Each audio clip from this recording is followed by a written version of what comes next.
Merci Seigneur. Merci au groupe. Laetitia, tout le groupe. Amen. C'est vrai, mon âme bénit l'Éternel. Ça va? Alléluia. Que Dieu soit béni. Voilà, je salue toutes les personnes qui nous rejoignent, qui vont nous rejoindre sur les réseaux sociaux. Que Dieu vous bénisse abondamment. J'aimerais ce matin, continuer sur une étude que j'avais commencée déjà. Je crois qu'en discutant avec un frère, avec Ruben, je crois que la dernière fois j'ai prêché, j'ai fait l'enseignement, ça remontait en novembre. Après il y a eu les fêtes, les messages sur Noël, etc., etc. Les jeûnes et prières de janvier, voilà les messages de la nouvelle année. Je rappelle que nous sommes sur les études des armes spirituelles. Amen. Voilà, et là, on a vu la dernière fois la cuirasse de la justice. On a vu les différentes définitions, définitions. On a vu la signification de revêtir la cuirasse de la justice, que ça signifiait. On a vu également deux sortes de justice. Il y a celle, je dirais, made by man, c'est-à-dire la justice faite par les hommes, et cette justice est tout le temps elle amène à rien, cette justice faite par l'homme, et il y a la justice faite par Dieu. Et ça transforme tout. Alléluia. C'est lui qui nous justifie. On a vu également que la justice de Dieu s'obtient par la foi, uniquement par la foi. C'est pas par nos mérites, etc., mais c'est uniquement par la foi en Jésus-Christ. Ça bon? Amen. C'était pour vous rappeler un peu. Et de toute façon, tous les enseignements. Merci de voir Ruben, Laetitia. Vous les avez. Vous aurez les enseignements. On va aller dans ce passage. On continue dans Éphésiens chapitre 6. On va lire les versets 13 et le verset 13 et le verset 15.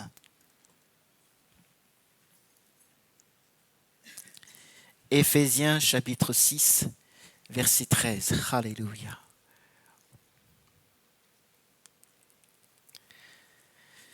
Voilà, la parole de Dieu déclare, c'est pourquoi prenez toutes les armes de Dieu afin de pouvoir résister dans le mauvais jour et tenir ferme après avoir tout surmonté. Amen. Et le verset 15 nous dit, mettez pour chaussures à vos pieds les bonnes dispositions que donne l'évangile de paix. Amen. Seigneur, je te remercie pour qui tu es. Merci pour ce culte. Merci pour ta présence. Elle est tellement tangible, ta présence. On a senti ta présence en ce lieu. Et tu continues, Seigneur, d'agir dans nos cœurs. Merci pour ces chants qui sont montés vers toi, pour les dons spirituels, les paroles prophétiques. Seigneur, pour les offrandes. Merci de les bénir, de les multiplier, Seigneur. Et maintenant, ta parole va être annoncée. Elle est esprit et vie. Et combien j'ai besoin pour que tu l'embrasses dans les cœurs, oh mon Jésus. Tu l'embrasses dans nos cœurs, que les cœurs soient attentifs à la réception de ta parole et que par ta grâce, nous puissions la mettre en pratique dans le nom de Jésus de Nazareth. Ce matin, donne un cœur qui sait entendre. Ce matin, donne un cœur qui sait écouter au nom de Jésus de Nazareth. Ce matin, ouvre les oreilles encore. Merci pour ce que tu vas faire. J'ai besoin de toi pour l'annoncer dans ta vérité, dans ta puissance, dans ton amour, dans le puissant nom de Jésus de Nazareth.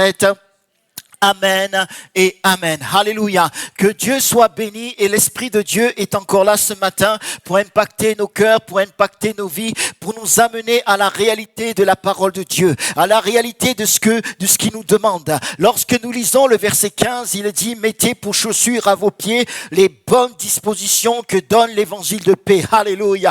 Mettez pour chaussures à vos pieds les bonnes dispositions que donne l'évangile de paix. Est-ce que vous avez des chaussures ce matin? Est-ce que vous avez des chaussures? Oui, je vois que vous avez tous des chaussures. Mais là, j'aimerais vous demander, est-ce que vous avez les chaussures à vos pieds, les bonnes dispositions que donne l'évangile de paix? Alléluia, c'est ces chaussures-là, spirituellement, que nous voulons avoir. Je rappelle que nous n'avons pas lutté contre la chair et le sang.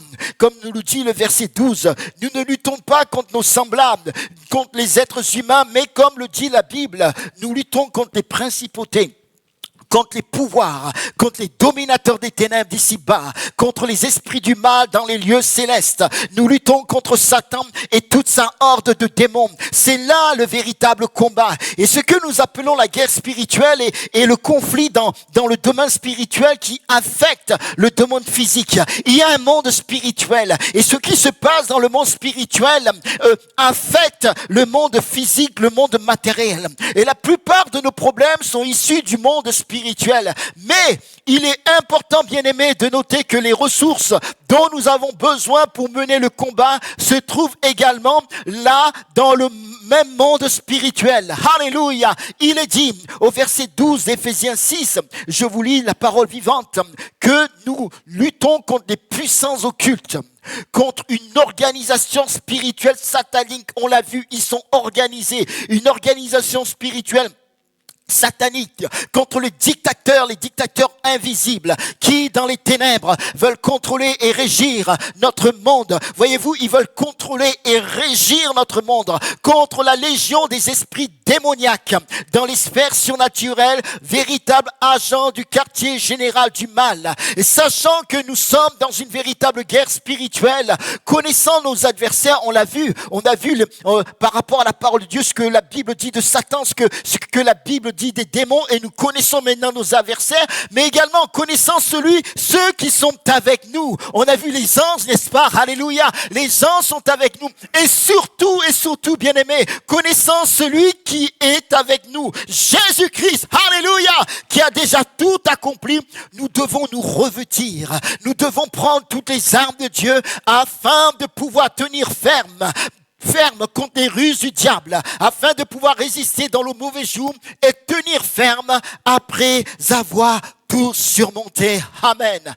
Ce matin, je continue dans l'étude des armes spirituelles et je vais voir avec vous mettre pour chaussures à ses pieds les bonnes dispositions que donne l'évangile de paix. Amen. Après avoir vu la ceinture de vérité, après avoir vu la cuirasse de la justice, nous allons maintenant voir les chaussures mettre les chaussures à ses pieds, les bonnes dispositions que donne l'évangile de paix. Et dans ce passage, les chaussures de l'évangile de paix à ses pieds est la troisième arme. Et dans tout combat, comme vous le savez, il faut des armes. Comme sur le plan physique, dans notre monde, il y a beaucoup de guerres et il y a des armes malheureusement, mais sur le plan spirituel, il y a des armes aussi. Et nous devons prendre ces armes. La parole de Dieu déclare, car les armes avec lesquelles nous combattons ne sont pas charnelles, mais elles sont puissantes devant Dieu pour renverser les forteresses. Amen. Dans le monde spirituel, on l'a vu, il y a des forteresses, il y a des bastions.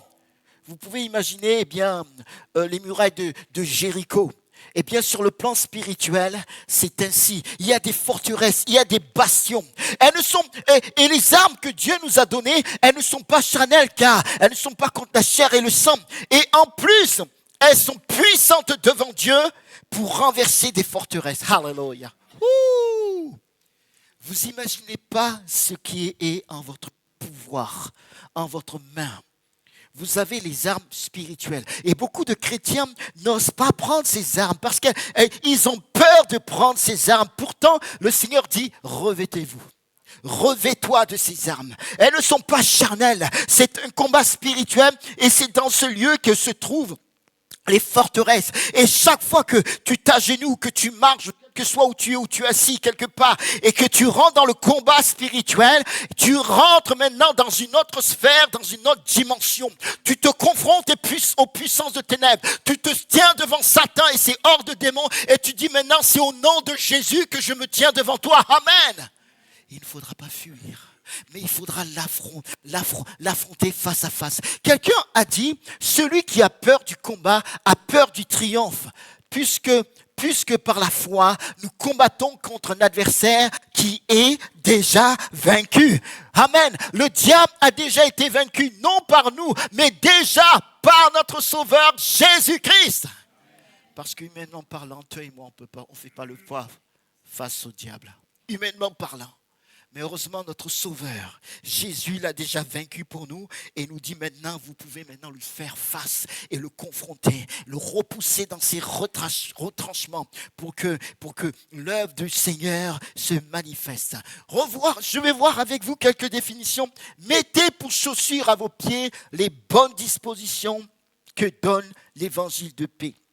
On a vu au verset 12 ou au verset 11, il nous dit de nous revêtir. Revêtez-vous. Je rappelle que ce revêtir vient d'un mot grec enduo qui est revêtir, qui nous parle également de vêtements. C'est s'enfoncer dans des vêtements, c'est vêtir, se revêtir. Comme ce matin vous vous êtes habillé, vous êtes enfoncé dans vos vêtements. C'est s'habiller, c'est s'introduire dans. Et lorsque donc nous revêtir des armes de Dieu, c'est de nous vêtir des armes de Dieu. Nous devons nous enfoncer dans les armes de Dieu. Nous devons nous habiller des armes de Dieu. Alléluia. Nous devons nous introduire dans les armes de Dieu. Et tous les verbes concernant les armes de Dieu ou les armes spirituelles sont à l'impératif. Donc c'est un ordre. Amen. C'est un ordre, c'est pas si tu veux ou si tu veux pas. C'est un ordre parce qu'il y a un combat qui est là, que tu veux ou que tu veux pas. Il y a un combat spirituel. C'est un ordre. Ce n'est pas un conseil. Tu dois prendre ces armes et je dois prendre ces armes. Et là, en l'occurrence, il nous est parlé de chaussures. La chaussure, vient d'un mot grec qui est hypodéo, qui est chaussée, mettre pour chaussure. Également lier ce qui est en bas. Se chausser, se lasser les sandales, parce qu'il faut bien lasser les sandales. Les chaussures sont des armes défensives. Voyons maintenant la signification de mettez pour chaussures à vos pieds les bonnes dispositions que donne l'évangile de paix. Mettez pour chaussures à vos pieds les bonnes dispositions que donne l'évangile de paix. Lorsque nous lisons dans d'autres versions, c'est en lisant d'autres versions que nous pouvons comprendre également la signification de ce verset. Dans la Bible, Louis II, c'est ce que la plupart vous avez. Il est dit, mettez pour chaussures à vos pieds le zèle que donne l'évangile de paix. Mettez pour chaussures à vos pieds le zèle. Amen. Que donne l'évangile de paix. Dans la version français courant, il est dit, mettez comme chaussure le zèle à annoncer la bonne nouvelle de la paix. Alléluia. Le zèle à annoncer la bonne nouvelle de la paix. Le verset 15 dans la Bible Jérusalem est pour chaussure. Le zèle à propager l'évangile de la paix. Le zèle à propager l'évangile de la paix. Dans la Bible Osterwald, il est dit, les pieds chaussés du zèle de l'évangile de la paix. Amen. Les pieds chaussés du zèle. Dans la version parole de vie, il est dit, prenez comme sandale l'ardeur.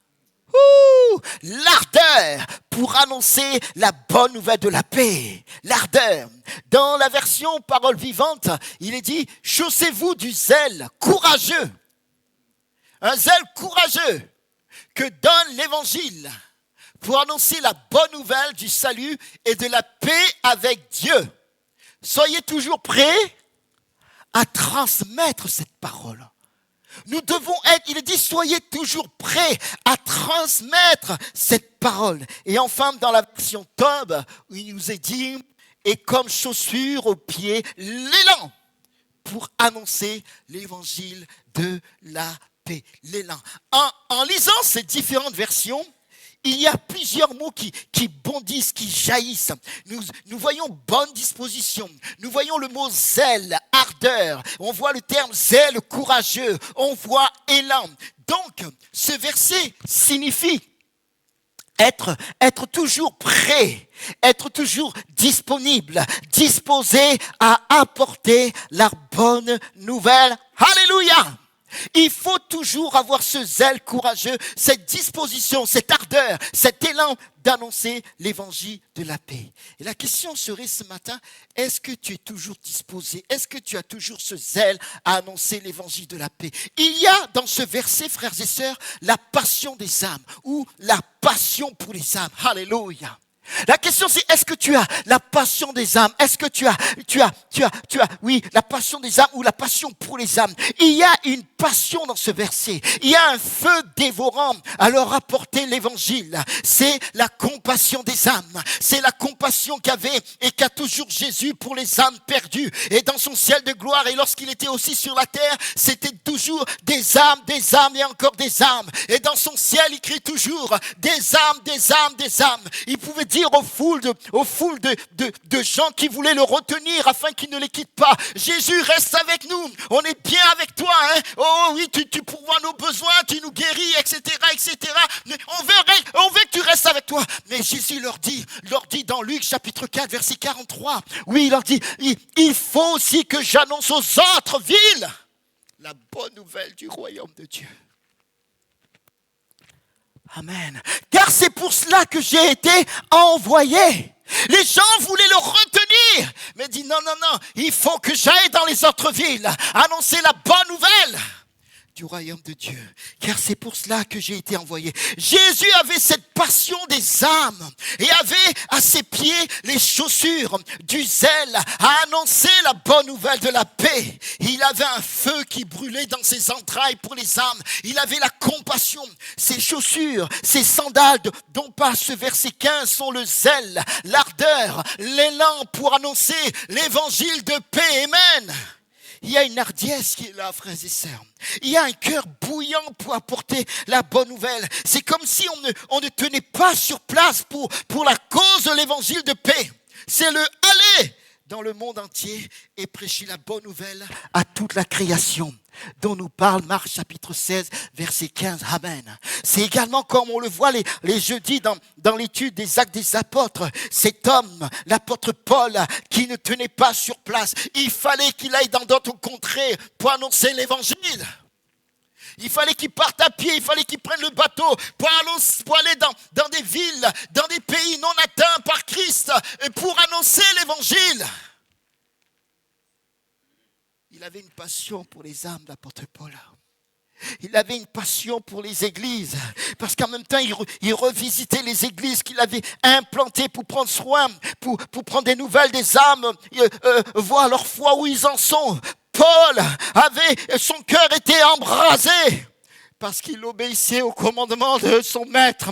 Allez dans le monde entier et prêchez la bonne nouvelle à toute la création. Ce zèle, cet élan, cette ardeur sont attachés à nous, tout comme les chaussures le sont également, nous permettant d'avancer toujours encore, malgré les pièges de l'ennemi sur le chemin.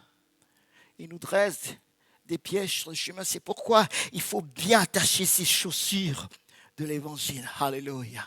Il faut bien l'attacher. Satan cherche à nous persuader qu'annoncer la bonne nouvelle aux autres est une cause ridicule et perdue d'avance. Et c'est pourquoi il peut mettre dans des pensées en disant: la tâche est trop grande pour toi et entraîne trop de déception. Mais les chaussures que Dieu nous donne nous motivent à proclamer avec persévérance la paix véritable qu'il offre, une nouvelle que tous ont besoin d'entendre. Alléluia. Tous ont besoin d'entendre cette nouvelle. Les chaussures symbolisent également la préparation au service. Et ici, dans le cas qui nous intéresse, c'est la préparation à annoncer la bonne nouvelle de Jésus-Christ. Le soldat doit être chaussé du zèle que donne l'évangile de paix. Cela signifie qu'il faut être prêt à partir pour annoncer la bonne nouvelle de paix, ce qui implique une invasion du territoire de l'ennemi. Bien, vous entendez bien, ce qui implique une invasion du territoire de l'ennemi, lier les hommes forts des villes et des villages afin de délivrer ceux et celles qui tiennent captifs. J'ai longuement parlé de lier l'homme fort peut-être en septembre ou auparavant, je ne sais plus, quand on a fait un temps de jeûne et de prière. Parce que si nous voulons l'expansion du royaume, Jésus en parlait, il en a parlé. Il parle de l'homme fort. Et dans les villes, dans les pays, dans les villages, il y a des entités. On a vu tout cela dans l'étude des démons. On a vu tout cela qu'il y a des entités qui tiennent, puisqu'il y a des principautés, des autorités, des pouvoirs. Et ces pouvoirs, ils régissent des contrées. Ils régissent des contrées, ils régissent des villes. Nos villes, sur le plan spirituel, il y a des entités, que ce soit Sainte-Fontcouverte, etc. Il y a des entités dans la ville où tu habites, dans les villages où tu habites. Il y a des entités spirituelles qu'il faut lier. Alléluia! Et il ne faut pas demander à Jésus de les lier, il ne viendra pas le faire. C'est toi, il t'a donné l'autorité pour le faire. Amen. Le regarder face à face, au nom de Jésus, je te lis, tu dégages maintenant dans le nom de Jésus. Donc, ce qui implique une invasion du territoire de l'ennemi, il ne faut pas avoir peur. Lier les hommes forts des villes et des villages, afin de délivrer ceux et celles qui tiennent captifs. Et quand nous nous relâchons dans nos tentes, nous sommes en péril mortel. Nous trouvons notre sécurité en suivant, alléluia, les beaux pieds du Sauveur sur les montagnes, annonçant de bonnes nouvelles et publiant la paix. Amen. La parole de Dieu déclare dans Isaïe 52:7 qu'ils sont beaux sur les montagnes, les pieds du messager de bonnes nouvelles, qui publie la paix, du messager de très bonnes nouvelles, qui publie le salut, qui dit à Sion, ton Dieu règne. Oh, que nos pieds soient beaux ce matin. Amen. Que nos pieds soient beaux. Parce qu'on publie la paix, on annonce, on est des messagers de bonnes nouvelles. Alléluia! Et Paul, inspiré par le Saint-Esprit, reprend ce verset. Il est dit dans Romains chapitre 10, verset 15. Et comment y aura-t-il des prédicateurs s'ils ne sont pas envoyés? Et Dieu nous envoie tous. Vous êtes tous des prédicateurs et des prédicatrices. Des évangélistes. Alléluia. Amen. Et il dit, selon qu'il est écrit, qu'ils sont beaux les pieds de ceux qui annoncent de bonnes nouvelles. Qui sont beaux les pieds de ceux qui annoncent ces bonnes nouvelles. Est-ce que vos pieds sont beaux, bien-aimés? Alléluia. Et ils sont beaux lorsque nous annonçons l'évangile, lorsque nous proclamons Christ. Là, nos pieds sont beaux. Nous sommes sur les hauteurs et on proclame Christ, on proclame son amour. Dans l'Ancien Testament comme dans le Nouveau Testament, le pied est fréquemment utilisé pour indiquer l'activité de quelqu'un.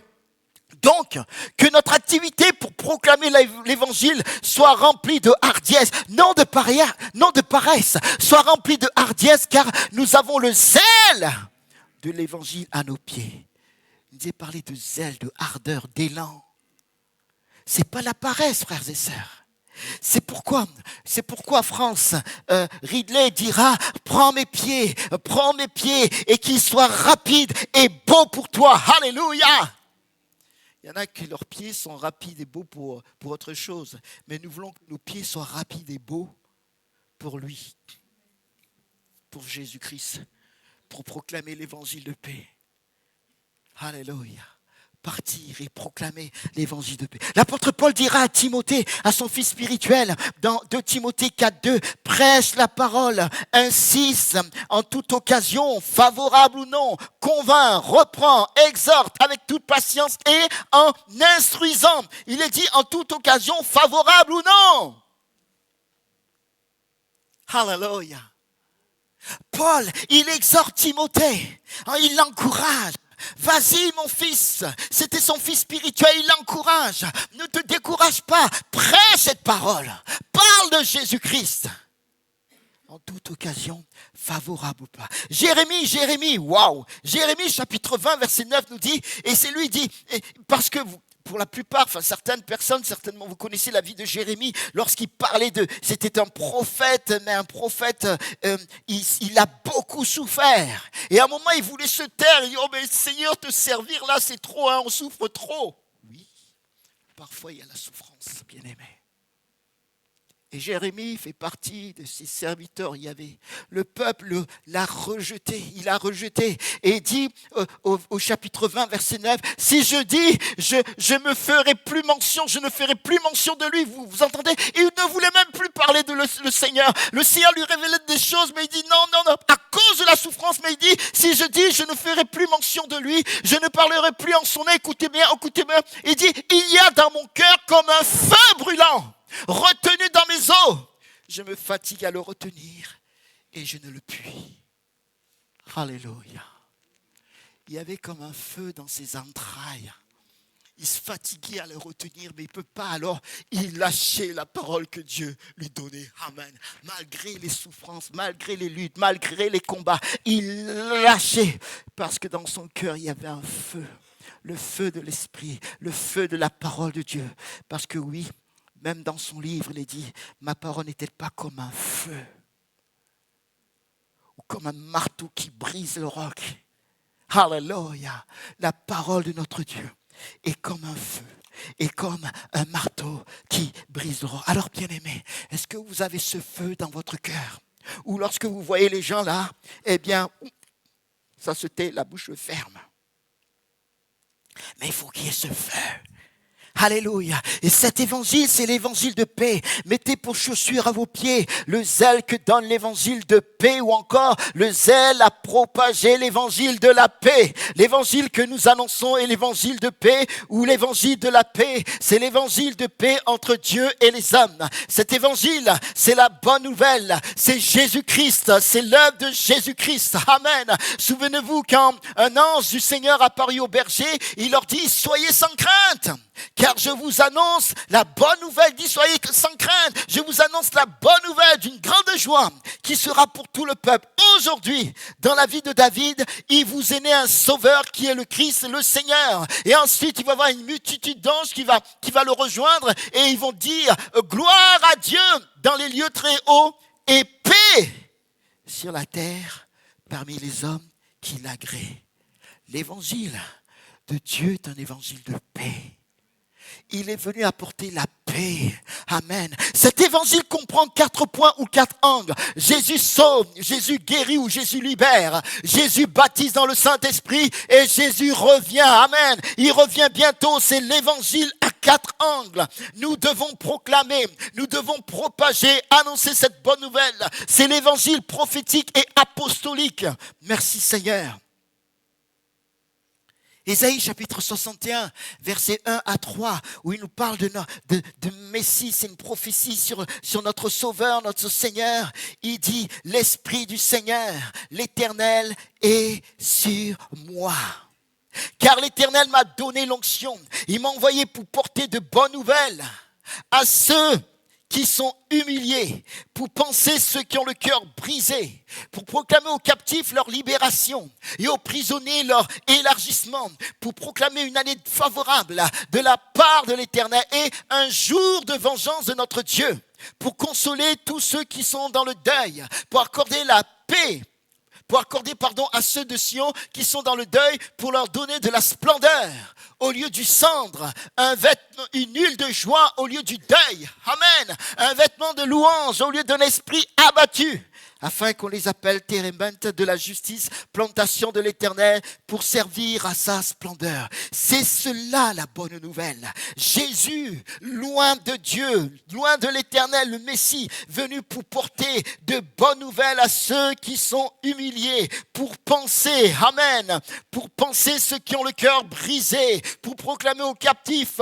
leur libération et aux prisonniers leur élargissement, pour proclamer une année favorable, une année de grâce de la part du Seigneur et un jour de vengeance de notre Dieu, pour consoler tous ceux qui sont dans le deuil et pour accorder à ceux de Sion, à ceux de Fontcouverte, à ceux de Sainte, à ceux de toute la France, aux Français, oui, pour apporter qui sont dans le deuil, pour leur donner de la splendeur au lieu de cendre, une huile de joie au lieu du deuil, un vêtement de louange au lieu d'un esprit abattu, afin que on les appelle térébinthe de la justice, plantation de l'Éternel, pour servir à sa splendeur. C'est dire aux gens, parce que ce passage également nous concerne, Ésaïe 61 également nous conseille, ça nous concerne, c'est dire aux gens qui sont autour de nous, ton cœur est brisé, eh bien je connais quelqu'un qui peut te guérir, amen, qui peut te penser,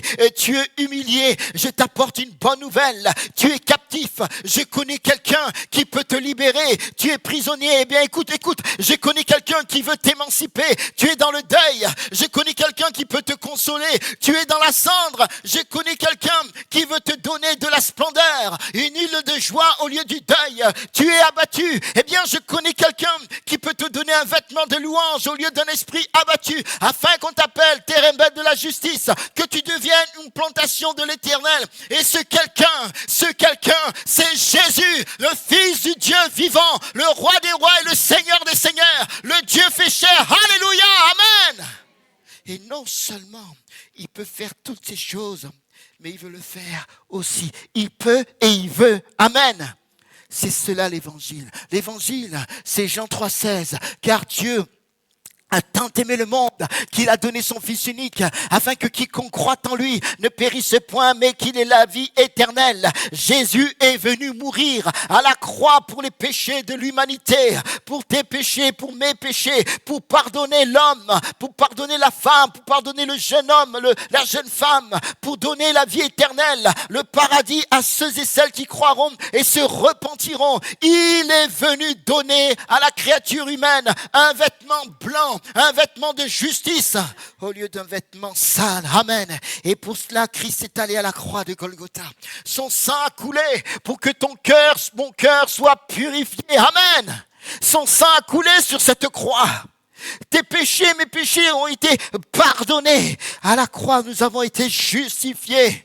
Christ a pris notre condamnation. Et ce matin, si quelqu'un ne connaît pas Jésus, Jésus veut te sauver.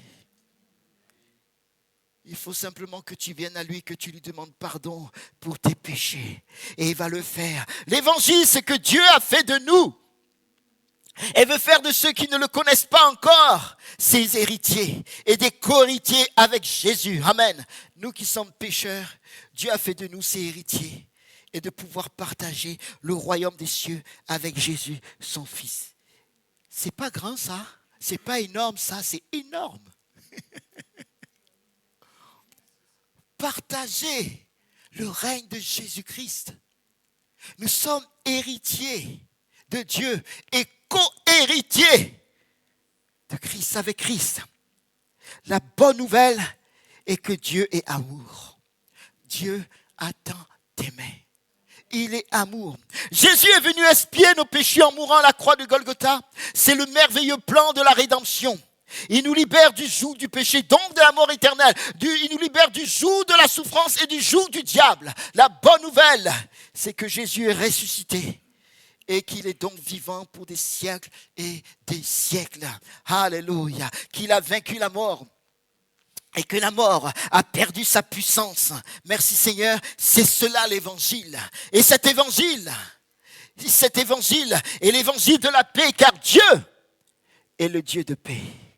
Cette affirmation revient souvent dans l'Écriture. Et l'un des titres, l'un des noms de l'Éternel est même Yahvé paix, Yahvé shalom.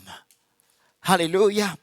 Pourtant, dans le monde, la guerre fait rage. La guerre fait rage, nous le voyons autour de nous. En Europe, il y a la guerre, cette guerre qui dure depuis quelque temps. Et partout, il y a des guerres même que les journaux n'en parlent pas, mais elles sont présentes. Il y a pourtant le monde, il y a la guerre fait rage entre les races, entre les nations, les individus, et jusque dans le cœur de chacun. L'univers est troublé avec tout ce que cela comporte d'insécurité, de déchirement, d'insatisfaction. Qui donc nous tirera de ce cauchemar et rétablira la paix? Jésus seul, car il est notre paix. Éphésiens chapitre 2, verset 14 nous dit, car c'est lui notre paix. Mon frère, ma sœur, où vas-tu chercher la paix? Puisqu'il est dit, c'est lui notre paix en parlant de Jésus. C'est lui notre paix. Lui qui des deux n'en a fait qu'un en détruisant le mur de séparation, l'inimitié. Il nous a fait un avec Dieu. Il a pris notre main, la main des hommes, et il a pris la main de Dieu et il nous a mis main dans la main. Il y avait un mur d'inimitié entre lui et nous, à cause de notre péché. Mais Christ, en mourant à la croix, a détruit ce mur. Et c'est pourquoi nous pouvons tous rentrer Dans la présence de Dieu, le voile du temple a été déchiré du haut jusqu'en bas. Dieu était en Christ, réconciliant, amen, le monde avec lui-même. Il a établi la paix, proclamé l'amnistie. Il change le rebelle repentant une nouvelle créature de paix. Et c'est pourquoi tout croyant justifié par la foi a la paix avec Dieu. Est-ce que vous avez la paix avec Dieu? Alléluia. La paix de Dieu qui surpasse toute intelligence peut dès lors garder son cœur et ses pensées en Jésus-Christ. Le croyant connaît la joie et le bonheur. Il se couche et il s'endort en paix. Cette paix n'est pas le produit artificiel et passager d'un effort humain. Elle fait partie du fruit de l'esprit que nous trouvons dans Galates chapitre 5, verset 22. Mais le fruit de l'esprit, c'est l'amour, la joie, la paix. Alléluia! L'enfant de Dieu doit maintenant vivre en paix. Et c'est pour quelqu'un ce soir, ce matin encore. Tu dois vivre en paix. Sois relax. Souffle un bon coup. Dieu est au contrôle. Jésus est au contrôle. Cependant, certains hommes le haïront cet enfant de Dieu et le persécuteront, même car Christ est venu apporter également, non pas la paix dans certaines situations, mais l'épée. Parfois, les gens nous haïssent et ils veulent nous détruire parce que nous sommes disciples, nous sommes chrétiens. Mais ce croyant, parce qu'il est en relation, il est en contact avec Jésus, eh bien, gardera sa paix en lui. C'est l'évangile de la paix. Amen. Quelles que soient les situations que tu traverses, le Seigneur te promet la paix. Ce n'est pas Clément qui te promet la paix. Mais c'est Jésus qui te promet la paix. Amen, amen. Et dès que tu entends une bonne nouvelle qui te déstabilise et que ta paix est en train de partir, commence à parler en langue. Alléluia. Commence à parler en langue et tu verras que la paix du Seigneur va descendre dans ton cœur. Vous savez que quand vous parlez en langue, vous activez le fruit de l'esprit en vous. Eh oui, vous activez non seulement les dons spirituels, mais le fruit de l'esprit. Dès que vous entendez une mauvaise nouvelle qui vient vous déstabiliser, allez vous réfugier sous ses ailes et commencez à parler en langue. Et je vous assure que la paix de Dieu va descendre dans votre cœur. Parce que l'esprit, c'est l'esprit de paix qui vient apporter la paix. Parce que le fruit de l'esprit, les vertus, toutes les vertus du fruit de l'esprit viennent de lui. Amen, il va tranquilliser ton cœur. Et je finis avec ce point.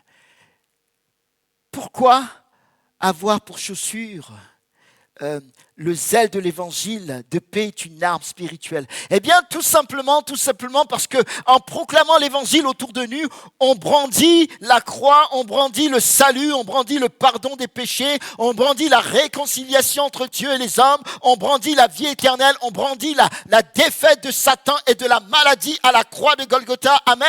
En somme, en proclamant l'évangile, c'est Jésus qu'on élève, c'est Jésus qu'on proclame, c'est Jésus qu'on annonce. Amen. C'est l'étendard de Jésus qu'on élève. Jésus, mon étendard, notre bannière. On le proclame en tant que Dieu, on le proclame en tant que Seigneur des seigneurs et Roi des rois. Amen. Et ça, le diable, il a peur, il fuit. Ainsi, le diable et les démons ne peuvent que fuir, ils ne peuvent que reculer, puisque c'est Jésus, puisque c'est Dieu qui est élevé. Nous proclamons que c'est Jésus qui est roi. Le diable n'aime pas le nom de Jésus, il n'aime pas entendre parler de Jésus, il n'aime pas le nom Jésus, juste le nom de Jésus et il fuit. Oui, bien-aimés, nous proclamons que c'est Jésus qui est roi et c'est son règne qui vient, qui s'établit dans le cœur de la personne à qui l'évangile a été annoncé. Amen. Que Jésus soit béni. Les ténèbres reculent à la proclamation de l'évangile de paix. Les ténèbres reculent à la mention de son nom. Amen. Mais le diable fera tout pour endormir le chrétien et de l'éloigner de cette grande vérité qui est de prêcher l'évangile de Jésus. Parce qu'il sait la puissance qu'il y a à proclamer l'évangile. Il sait la puissance qu'il y a en la parole de Dieu, en l'évangile, parce qu'on annonce la croix. Et il sait que lorsque toutes ces choses sont annoncées, son royaume est en péril, son royaume est en défaite, et il fera tout pour dire aux chrétiens, écoute, dors mon petit Quentin, dors, dors, dors. Ne te lève pas pour parler de Jésus, ne te lève même pas pour prier pour les âmes, mais dors. Et là, il y a des esprits d'assoupissement qui descendent sur les chrétiens. On ne se soucie plus, il ne se soucie plus des âmes qui se perdent. Chacun, c'est pour soi, pour soi. Oui, il fera tout pour endormir le chrétien et l'éloigner de cette grande vérité qui est de prêcher l'évangile de Jésus. Les soucis, les préoccupations, le nombrilisme, le désir de réussir ici-bas, etc., éloigneront le peuple de Dieu de cette grande vérité et ils vont manquer la grande commission, celle de prêcher l'évangile, celle d'annoncer Jésus-Christ au monde entier. C'est pourquoi la Bible dit dans Éphésiens 5,14, c'est pourquoi il est dit, réveille-toi, toi qui dors, relève-toi d'entre les morts. Et le Christ resplendira sur toi. Et peut-être que ce matin, certaines personnes ont besoin de se réveiller dans cette dimension. Bien-aimés, écoute le cri de ceux et celles qu'on égorge, de ceux et celles qui sont en partance pour l'enfer. Que vas-tu faire? Jésus lui dira, ma nourriture est de faire la volonté de celui qui m'a envoyé, d'accomplir son œuvre. Ne dites-vous pas qu'il y a encore 4 mois jusqu'à la moisson? Eh bien, je vous le dis, levez les yeux et regardez les champs qui sont blancs pour la moisson. Les disciples, attendez. Mais le Seigneur dit, écoutez, levez et regardez. Les champs sont blancs pour la moisson.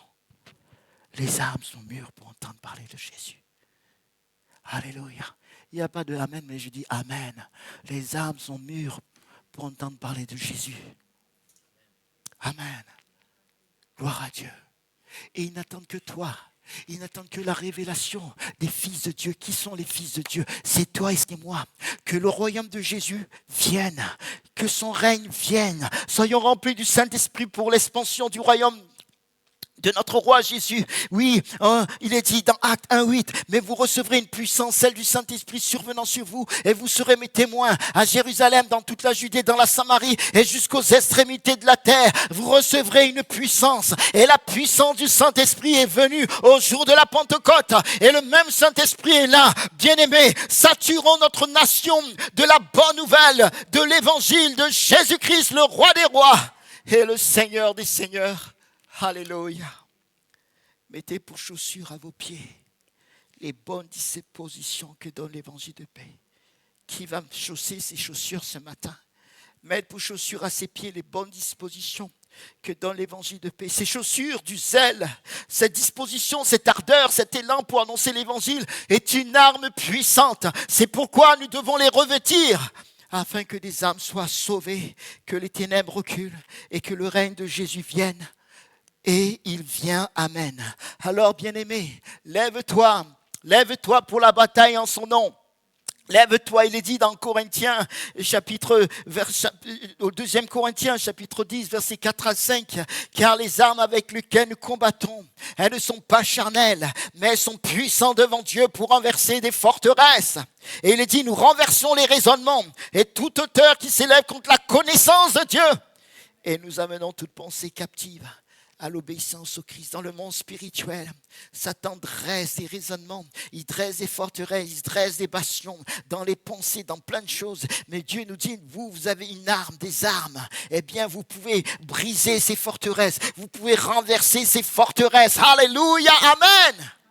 L'arme, les chaussures à nos pieds, de bonne disposition que donne l'évangile de paix, n'est pas charnelle, mais elle est puissante devant Dieu pour renverser ces forteresses. Avec cette arme, nous renversons les raisonnements et toute hauteur qui s'élève contre la connaissance de Dieu.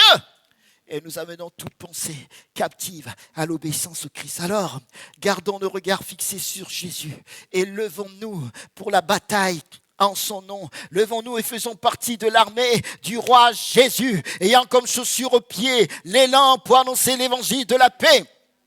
afin de conquérir les territoires, gagner les âmes à Christ, pour guérir ceux qui ont le cœur brisé, pour annoncer la bonne nouvelle aux pauvres, pour proclamer aux captifs la délivrance et aux aveugles le recouvrement de la vue, pour envoyer libres les opprimés, pour proclamer une année de grâce du Seigneur. Alléluia. Alors que je relisais mes notes hier, les notes de ma prédication, il y a un livre que j'avais lu il y a longtemps, que je lis de temps en temps, mais ça faisait longtemps que je ne l'avais plus lu, sur la passion des âmes de Horace Smith. Peut-être qu'il y en a qui l'ont lu. Et ce premier chapitre est revenu dans mon esprit. Et je veux vous lire ce chapitre. Donc c'est une allégorie concernant une allégorie sur Satan qui convoque ses principautés, ses pouvoirs qui régissent les villes, les villages, les contrées, les nations, et il convoque ses principautés, il convoque ses pouvoirs, ses dominateurs des ténèbres, en somme ses généraux. Et au passage dans le monde spirituel des ténèbres, c'est ce qui se passe. C'est ce qui se passe. Et dans ce premier chapitre qui est intitulé La défaite de Satan, dans ce livre intitulé La passion des âmes, il dit, voilà, alors quelle nouvelle, demanda Satan avec un regard inquisiteur. J'en ai de fameuses, répondit le prince de l'Alaska qui venait d'entrer. Aucun des Esquimaux n'a-t-il encore entendu, interrogea le leader infernal en fixant les yeux sur le serviteur déchu. Pas un seul, déclara le prince en s'inclinant, car j'y ai bien veillé, vous pouvez le croire, et son rire était celui de la victoire assurée. Personne n'a donc encore tenté l'aventure pour poursuivre son Seigneur d'un ton d'autorité. Oui, certes, ils ont bien essayé, mais leurs efforts ont été anéantis avant même qu'ils aient pu saisir un seul mot de la langue. Tandis que je parcourais mon vaste domaine, j'appris soudain que 2 missionnaires venaient de pénétrer en Alaska et qu'ils étaient en route avec leurs chiens. Et leur traîneau se dirigeant vers une grande tribu d'Esquimaux au-delà du cercle polaire. Et alors, qu'as-tu fait ?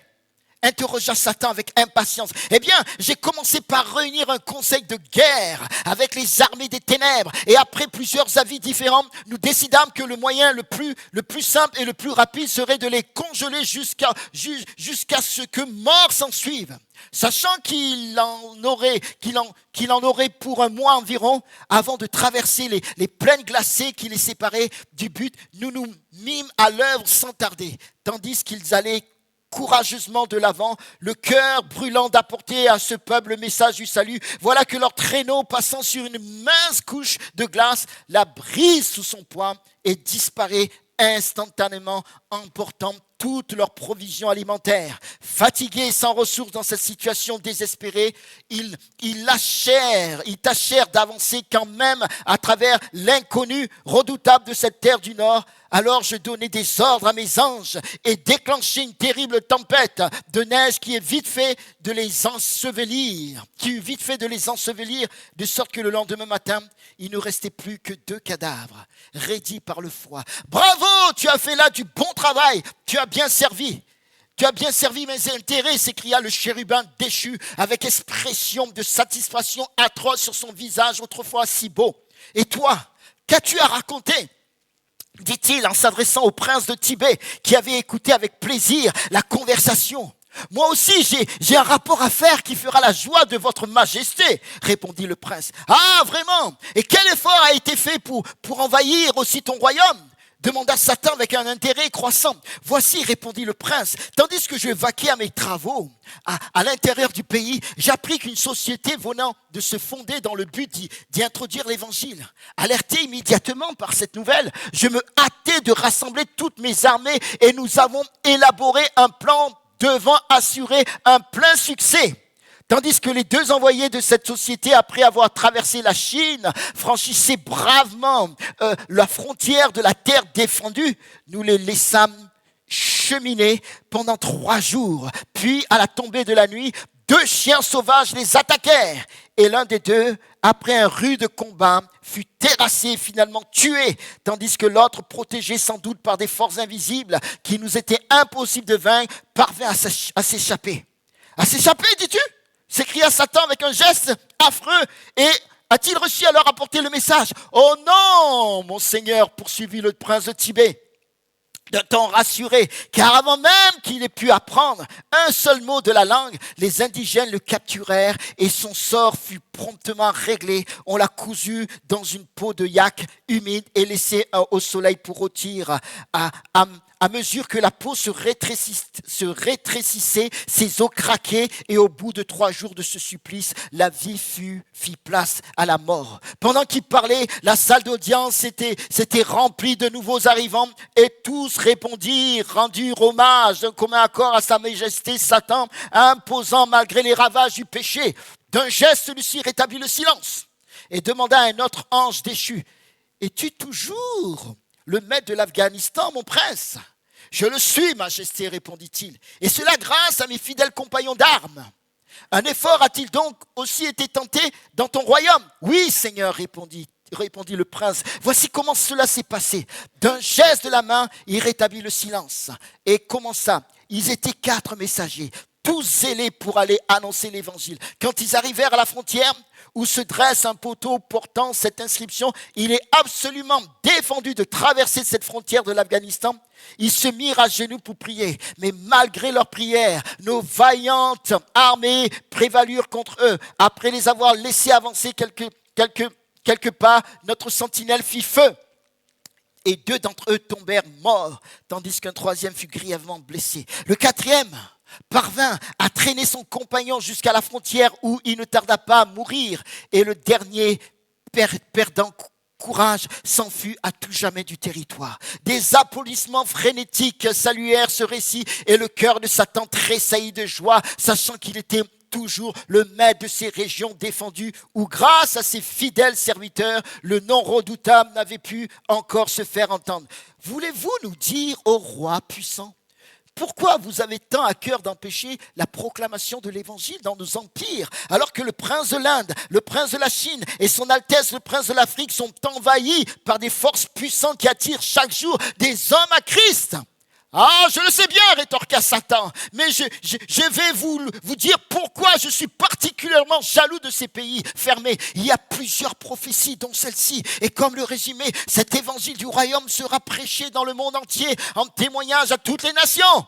Et alors viendra la fin, c'est très clair, poursuivit-il, à voix basse, que Dieu visite les nations pour en tirer un peuple pour son nom. Après cela, il reviendra.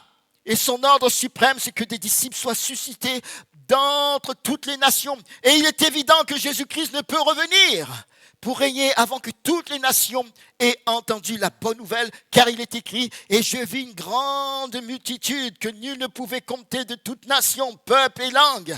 Donc, il importe peu combien de missionnaires sont envoyés dans les pays déjà évangélisés, ni combien de convertis ils peuvent faire, car aussi longtemps que l'évangile n'a pas pénétré dans l'Alaska, le Tibet, l'Afghanistan et nos autres domaines, il ne peut revenir établir son royaume. Ainsi s'exclama le prince de l'Indochine, si nous pouvons garder jalousement l'entrée de ces pays fermés, nous réussirons à entraver sa venue et à déjouer les plans du Très-Haut. Et nous arriverons bien, s'écria l'orgueilleux seigneur du Cambodge. L'autre jour, un missionnaire lui-même écrivait, nous ne connaissons pas encore à l'heure actuelle un seul Cambodgien possédant l'assurance du salut en Jésus-Christ. Et nous veillerons à ce que pas un seul n'échappe à notre contrôle.